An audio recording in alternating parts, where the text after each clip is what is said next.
আমি ওনাকে দেখে খুবই হ্যাপি।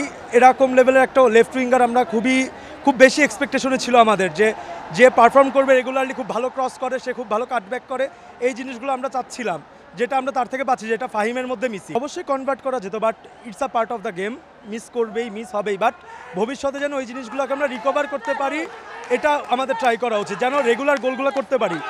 কোনো ম্যাচ আছে যেগুলো আমরা 1-0 জিতবো, ওই সব ম্যাচে কিন্তু এই গোলগুলো ইম্পর্টেন্ট।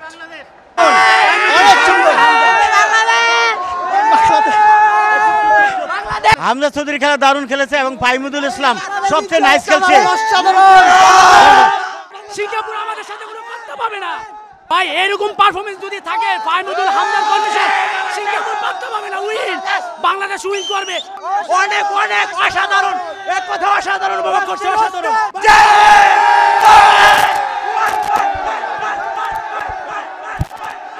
ভাই অসাম সো বিউটিফুল ভাই, যা খেলা আমাদেরকে উপরিয়া করছে ভাই, দেখে মনটা ভরে গেছে ভাই।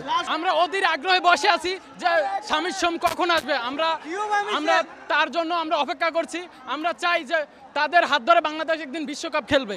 জায়গা থেকে টিকিট পাই না, 2 রাত যাচ্ছি টিকিটের জন্য, টিকিট পাই নাই, হাজার কষ্ট করে টিকিট পাই নাই, 3 মোবাইলে ট্রাই করছে, তাও টিকিট পাই নাই।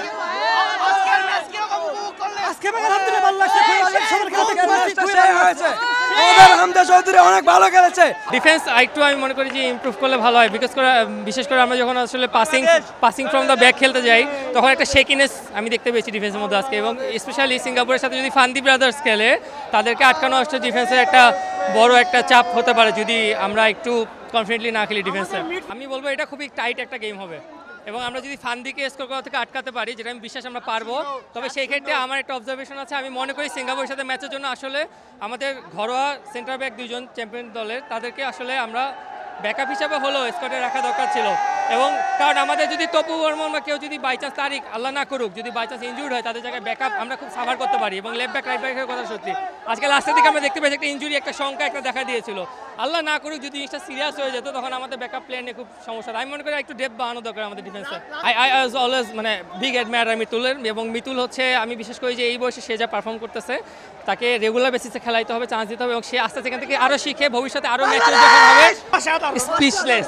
এটা একটা ড্রিম কম্বিনেশন ছিল, অ্যাসিস্ট এবং গোল, একটা ড্রিম কম্বিনেশন ছিল, এটা আমাদের সবার ড্রিম ছিল যে আমরা এই কম্বোটা দেখতে পাবো। হামজার প্রথম গোল মানে পুরো স্টেডিয়াম পাগল হয়ে গেছিল, আশেপাশের মতো সব একদম বিস্ফোরণ হয়ে গেছে হামজার গোলের পর। ভাই খুব ভালো লাগছে, এটা মানে বলে বোঝানোর মতো না যে হামজা আজকে কিরকম খেলছে। আমরাও মানে ফ্যানদের জন্য এটা কত বড় একটা পাওয়া, আর বাংলাদেশ এরকম খেলবে আমরা কেউ ভাবতেও পারিনি আজকে। যতটুকু সময় ছিল খুব ফার্স্ট ক্লাস ছিল ফাহমিদুলের খেলা, এই ধরনের স্ট্যান্ডার্ড লেভেলে, যদি ওর বয়স কম, কিন্তু সেই বয়স কম হলেও ফাহমিদুল যেভাবে তার স্কিল দেখালেন, আমার কাছে মনে হয় ভারতের সাথে যদি ফাহমিদুলকে খেলানো হতো, তাহলে বোধহয় আমরা আরও 2টা গোল বাড়তি পেতাম এবং ম্যাচটা জিততে পারতাম। এবং আজকে পর্যন্ত যতটুকু দেখেছি আমার লাইফে বাংলাদেশের খেলা, সম্ভবত Mahmudul best left winger, best. আমরা যারা টিকিট কেটে অনেক কষ্ট করে ঢুকেছি, আজকে বাংলাদেশের ইতিহাসে ফুটবলের জন্য এত রেস্ট্রিকশন, এত টিকিট নিয়ে ঢোকার জন্য এত প্যারা, এটা কখনো আমরা দেখি না। এই প্রথম দেখলাম, তারপরেও ভালো লাগলো যে শেষ পর্যন্ত আমরা ফাহমিদুলকে দেখলাম, আমরা হামজাকে দেখলাম, সামনের স্বামীর সোমকেও দেখবো, এবং সবাইকে নিয়ে আমরা চমৎকার একটা ফুটবল উপভোগ করবো, সেটা প্রত্যাশা করছি।